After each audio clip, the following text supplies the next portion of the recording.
Don't take him as your servant. Can we have a small break? She used to exercise daily. Don't get me wrong always. I'm going to do my homework right now. Before I was excited to watch the movie, but now I found it very boring. I'm looking for my phone. Is it lost here? तो कैसा लगा आप लोगों को सुनने में? क्या आपने कोई चीज़ को नोटिस किया इस सेंटेंसेस में? हाँ, आपने ज़रूर नोटिस किया होगा कि कुछ स्पेसिफिक वर्ड्स हैं जिनका अलग तरह से मैं यूज़ कर रही हूँ, जिनका जो करेक्ट मीनिंग है उसे यूज़ करने के बजाय मैं अलग तरह से कर रही हूँ। तो हाँ फ्रेंड्स, जो नेटिव स्पीकर्स हैं इंग्लिश के वो इसी तरह से इन वर्ड्स को यूज़ करते हैं, और वो वर्ड्स हैं look, take, use, have, get, go, found और राइट। तो इन कुछ स्पेशल वर्ड्स का मैं आपको डिफरेंट यूजेस बताने वाली हूँ, जिनका मीनिंग तो सेम है, यानी मीनिंग तो सिंपल है, लेकिन हम उन मीनिंग्स को छोड़ के उन वर्ड्स का दूसरे मीनिंग बनाकर दूसरी तरह से सेंटेंस में यूज़ करेंगे। और ये सच में बहुत ज़्यादा इम्पॉर्टेंट है, क्योंकि लंबे चौड़े सेंटेंसेस अगर आप बोलोगे तो उसे सुनने का किसी के पास टाइम नहीं है। अगर शॉर्टकट में बोलना है तो हम इन वर्ड्स को यूज़ करेंगे और उनके रियल मीनिंग के बजाय उनके डिफरेंट मीनिंग के साथ उन्हें सेंटेंसेस में यूज़ करेंगे। तो अब कैसे ये सब करना है वो आज मैं आपको सिखाने वाली हूँ।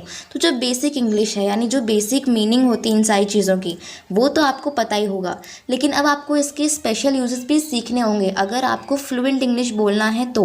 क्योंकि अगर आप नेटिव्स, यानी जो रियल इंग्लिश स्पीकर जो होते हैं, जिनका मदर टंग इंग्लिश होता है, अगर आपको उनकी तरह बोलना है तो आपको इन सारी चीज़ों को अपने अंदर डेवलप ज़रूर करना पड़े। तो चलिए स्टार्ट करते हैं इस वीडियो को।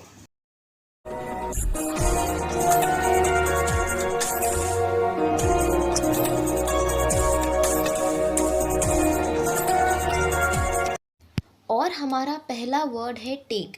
अब आपको टेक का रियल मीनिंग तो पता ही है, लेना, किसी चीज़ को लेना।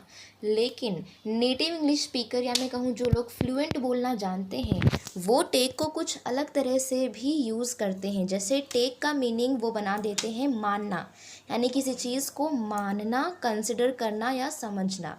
आइए एग्जाम्पल देखें। If you have no friend then take me as your friend. अगर तुम्हारा कोई दोस्त नहीं है तो मुझे तुम दोस्त मानो। यानी take me as your friend का मीनिंग है मुझे दोस्त मानो। Take me as your friend यानी मुझे दोस्त मानो। तो टेक को ऐसे यूज़ करते हैं। चलिए, अगर आपको क्लियर नहीं हुआ है तो मैं आगे और दो एग्जाम्पल से आपको एक्सप्लेन करने की कोशिश करती हूँ कि टेक के नए मीनिंग के साथ आप उसे कैसे यूज़ करते हैं। और हमारा अगला सेंटेंस है take this channel as your teacher and learn fluent English. Take this channel as your teacher, इसका मीनिंग है इस चैनल को अपना गुरु मानो, एंड लर्न फ्लुएंट इंग्लिश, और धारा प्रवाह अंग्रेज़ी सीखो। Take this channel as your teacher यानी इस चैनल को अपना गुरु मानो और धारा प्रवाह अंग्रेज़ी सीखो। जी बिल्कुल, जैसा कि आप कर रहे हैं वैसा ही मैंने सेंटेंस बना लिया है। आइए अपना नेक्स्ट सेंटेंस देखिए। Don't take him as your servant. अब ये तो काफ़ी सिंपल और छोटा सा है। Don't take him as your servant, उसे अपना नौकर मत मानो। और हमारा नेक्स्ट वर्ड है यूज़। यूज़ का सिंपल सा मीनिंग है इस्तेमाल करना, ये तो आपको भी पता है, लेकिन इसे एक डिफरेंट मीनिंग के साथ नेटिव इंग्लिश स्पीकर यूज़ करते हैं, और वो डिफरेंट मीनिंग है किया करना। यूज़ यानी वो चीज़ जो हम अक्सर किया करते हैं। जैसे he used to call me sir, यानी वो मुझे सर बोला करता है। हमारा नेक्स्ट एग्जाम्पल है she used to exercise daily. She used to exercise daily, इसका मीनिंग है वो रोज़ व्यायाम किया करती थी। अब यूज्ड ये कोई नई चीज़ नहीं है, यूज़ का पास्ट टेंस है, यानी यूज़ यानी किया करना, और यूज्ड यानी जो पास्ट में, जो पहले किया करता था। जैसे she used to exercise daily, वो रोज़ व्यायाम किया करती थी और अब नहीं करती है, इसलिए यूज्ड टू लगाया है। चलिए नेक्स्ट एग्जाम्पल देखते हैं, तो आपको और भी क्लियर होगा कि यूज़ को हम डिफरेंट मीनिंग के साथ कैसे यूज़ करते हैं, ताकि जब भी आप बोलो तो आप नेटिव साउंड करो। और नेक्स्ट सेंटेंस है the peoples use to blame government for everything. इसका मीनिंग है यह लोग प्रशासन को हर चीज़ के लिए दोषी ठहराया करते हैं। यानी the peoples use to blame government, यानी जो पीपल्स हैं मतलब जो लोग हैं वो गवर्नमेंट को ब्लेम किया करते हैं। किस चीज़ के लिए? फॉर एवरीथिंग, हर चीज़ के लिए। तो ये इसका मीनिंग हो गया। And I am sure now कि अब आप यूज़ को कैसे अलग मीनिंग के साथ सेंटेंस में यूज़ करते हैं ये आप समझ गए होंगे। तो चलिए अब अपने नेक्स्ट वर्ड की तरफ बढ़ते हैं। और हमारा नेक्स्ट वर्ड है हैव। हैव के दो अलग अलग मीनिंग होते हैं जिस तरह उसे यूज़ करते हैं। पहला मीनिंग है लेना, हैव को लेना के तौर पे भी यूज़ करते हैं, और दूसरा मीनिंग है खाना। तो हैव को खाना के मीनिंग के तौर पे भी यूज़ करते हैं। तो हैव को इन दोनों अलग अलग तरह से भी यूज़ करते हैं। बाय द वे इसका सिंपल जो रियल मीनिंग है वो तो आपको पता ही होगा कि क्या होता है, लेकिन इसके अलावा मैंने जैसा कि आपको स्टार्टिंग में बताया है कि जो फ्लुएंट इंग्लिश स्पीकर्स हैं वो कुछ चीज़ों को अलग तरह से यूज़ करते हैं, तो आपको भी वैसे ही करना होगा guys. So this is very important for you to know this कि हैव को दो अलग अलग मीनिंग के साथ भी यूज़ करते हैं, लेना और खाना। चलिए एग्जाम्पल देखिए। प्लीज़ हैव द डिनर, यानी कृपया करके भोजन खाएं। प्लीज़ हैव द डिनर यानी भोजन खाएं। आइए नेक्स्ट एग्जाम्पल देखें। Can we have a small break, ये क्वेश्चन पूछ रहे हैं can we have a small break, जिसका मीनिंग है क्या हम एक छोटा सा ब्रेक ले सकते हैं, यानी क्या हम एक छोटा सा ब्रेक ले सकते हैं। तो उसको इंग्लिश में कहा गया है can we have a small break. We have यानी यहाँ पे हैव का मीनिंग लिया गया है लेना। Can we have a small break यानी क्या हम एक ब्रेक ले सकते हैं। आइए नेक्स्ट एग्जाम्पल देखते हैं। And our next sentence is please have a seat ma'am, कृपया करके यहाँ बैठिए मैम, यानी यहाँ पर बैठ जाइए। तो प्लीज़ हैव अ सीट यानी सीट लीजिए या फिर सीट पर बैठ जाइए। आइए अपना नेक्स्ट वर्ड देखते हैं। और हमारा नेक्स्ट वर्ड है गेट। जैसा कि आप जानते हैं गेट का जो रियल मीनिंग है वो है मिलना, लेकिन गेट को दूसरी तरह से जो यूज़ करते हैं उसमें जो उसका डिफरेंट मीनिंग है वो होता है समझना। हाँ, गेट को समझना के तौर पर भी सेंटेंसेस में यूज़ किया जाता है। तो जैसे जैसे आप लोग फ्लुएंट इंग्लिश स्पीकर बनते जा रहे हो, जैसे जैसे आप इंग्लिश और अच्छे से सीखते जा रहे हैं, तो आपको इन सारी चीज़ों को भी सीखना बहुत ज़रूरी है। इसीलिए अगर कोई और भी आपके दोस्त या फैमिली मेम्बर इंग्लिश सीख रहे हैं तो आप उन्हें वीडियो ज़रूर से ज़रूर शेयर करें, क्योंकि ये वीडियो बहुत इंपॉर्टेंट है। यहाँ पे मैं आपको उन वर्ड से इंट्रोड्यूस करवा रही हूँ जिन वर्ड को डिफरेंटली यूज़ किया जाने लगा है आजकल, और आपको भी तो यूज़ करना चाहिए अगर हर कोई कर रहा है तो गेट को सिर्फ मिलना के तौर पर नहीं, समझना के तरह से भी यूज़ कर सकते हैं। तो वो क्या है, चलिए अपना पहला जो अपना सेंटेंस है उसे देखकर समझते हैं। Don't get me wrong always, इसका मीनिंग है मुझे हमेशा गलत मत समझो। Don't get me wrong always यानी मुझे हमेशा गलत मत समझो। आइए अपना नेक्स्ट सेंटेंस देखते हैं। Did you got it, did you got it का मीनिंग होगा क्या तुम्हें समझने को मिला या फिर क्या तुम्हें समझ में आया। डिड यू गॉट इट यानी क्या तुम्हें समझ में आया।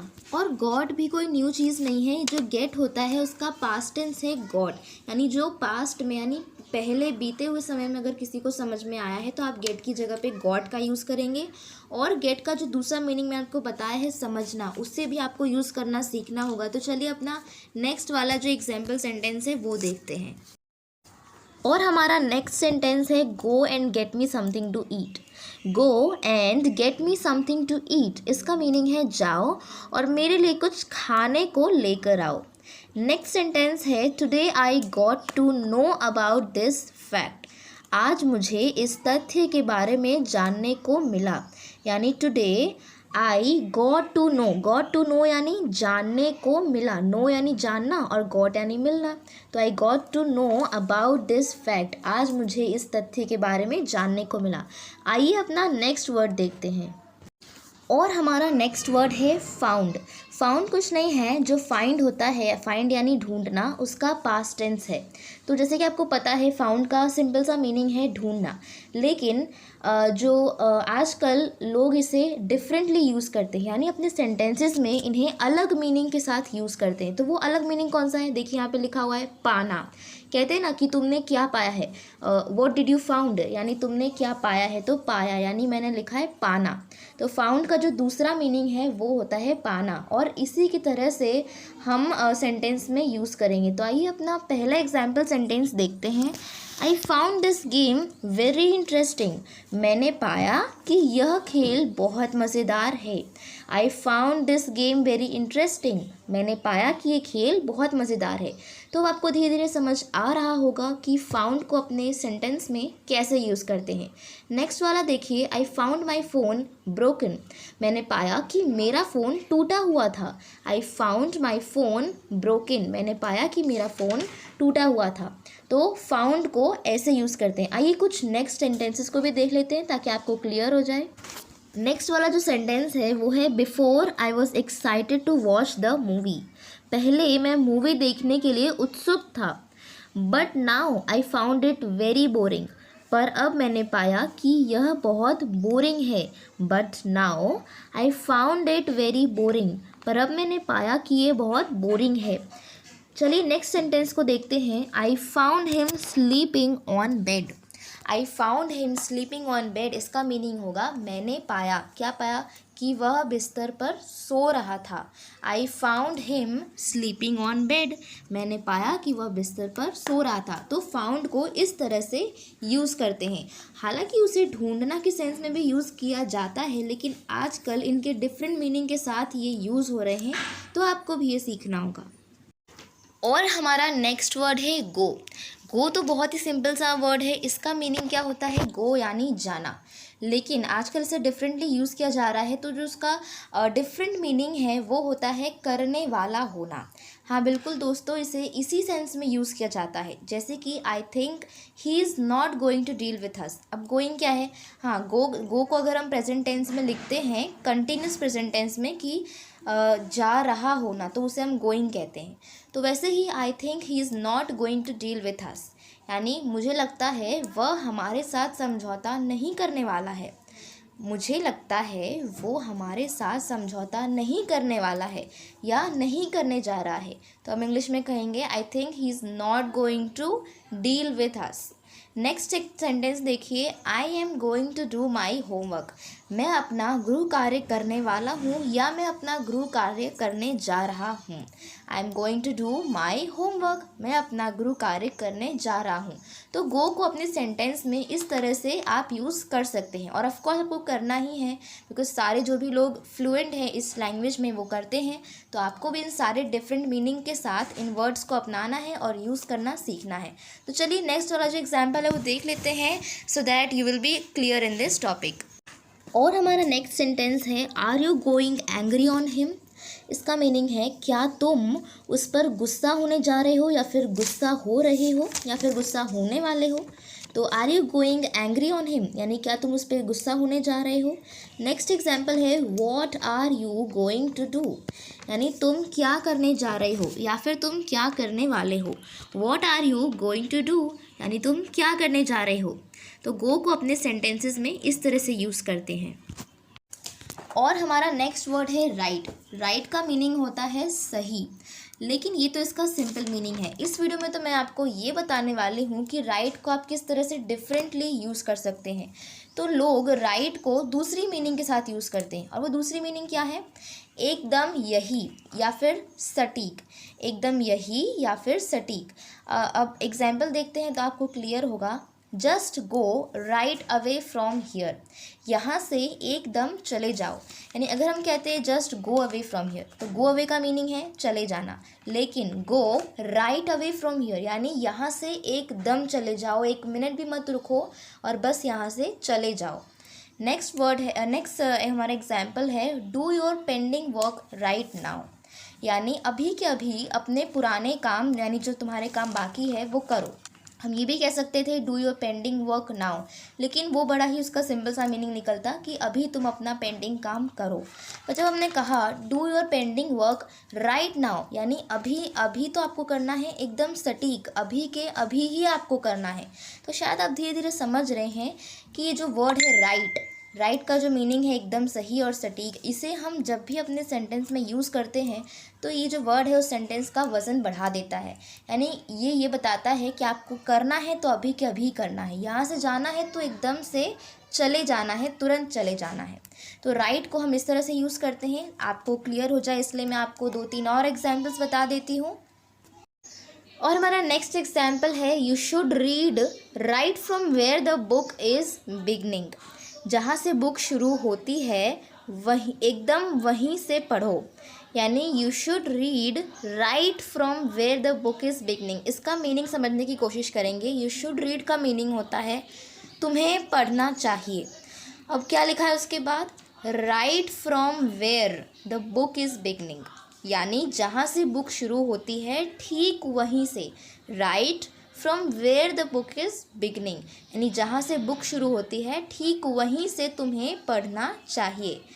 तो नेक्स्ट एग्जाम्पल देखते हैं, start dieting right from the first day of month, यानी महीने के एकदम पहले दिन से डाइटिंग शुरू करो।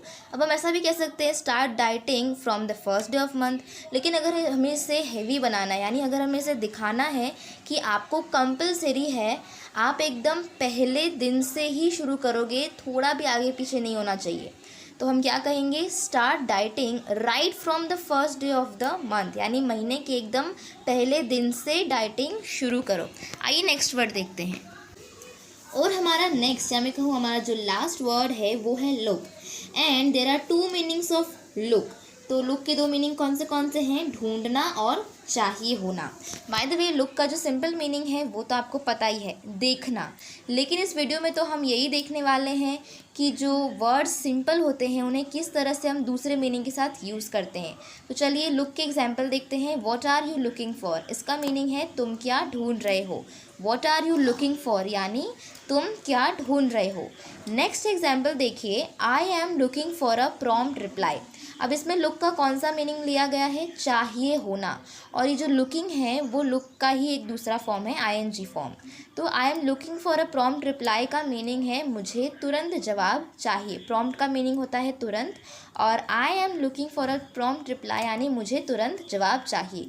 तो अब आप समझ गए होंगे कि जो लुक है इसका मीनिंग होता है देखना, लेकिन हम अगर दूसरी तरह से लुक को यूज़ करें तो उसका मीनिंग होता है ढूंढना और चाहिए होना। तो यहाँ पे इसे क्या चाहिए, एक तुरंत जवाब चाहिए। आई आपको क्लियर हो जाए तो मैं आपको एक और एग्जाम्पल देती हूँ। I am looking for my phone, मैं अपना फ़ोन ढूंढ रहा हूँ। इज़ इट लॉस्ट हियर, क्या वो यहाँ खो गया है। आई am looking for my phone, is it lost here, मैं अपना फ़ोन ढूंढ रहा हूँ, क्या वो यहाँ खो गया है। तो यहाँ पे लुक का कौन सा मीनिंग लिया गया है, ढूंढना। तो ये तो हमारा लास्ट वर्ड था। तो आज आपने जितने भी वर्ड सीखे आई एम श्योर कि आपको वो समझ में आ गए होंगे, और एग्जाम्पल की हेल्प से यू वुड हैव अंडरस्टूड कि किस तरह से इन वर्ड्स को यूज़ करना होता है। तो दोस्तों इन सारे वर्ड्स की जो सिंपल मीनिंग है उसे तो आपको याद रखना ही है और उसे तो आपको यूज़ करना ही है, बट अलॉन्ग विद दैट आजकल ये जो फ्लुएंट इंग्लिश स्पीकर हैं वो इन वर्ड्स के दूसरे मीनिंग के साथ बोल रहे हैं। तो आपको ये दूसरे तरह के जो मीनिंग है उसका भी पता होना चाहिए और उसको किस तरह से यूज़ करना है ये भी पता होना चाहिए। इसीलिए मैंने आपके लिए एक वीडियो बनाया है। And at last you must say that you found this video important, because ये सच में इतना इम्पॉर्टेंट है कि आप इसे अपने फ्रेंड्स और फैमिली के साथ शेयर कर सकते हैं अगर वो भी एक फ्लुएंट इंग्लिश सीख रहे हैं तो। क्योंकि अगर आप लंबी सी स्पीच बोलेंगे, अगर आप कोई बोरिंग सी चीज़ें बोलेंगे तो कोई सुनेगा नहीं।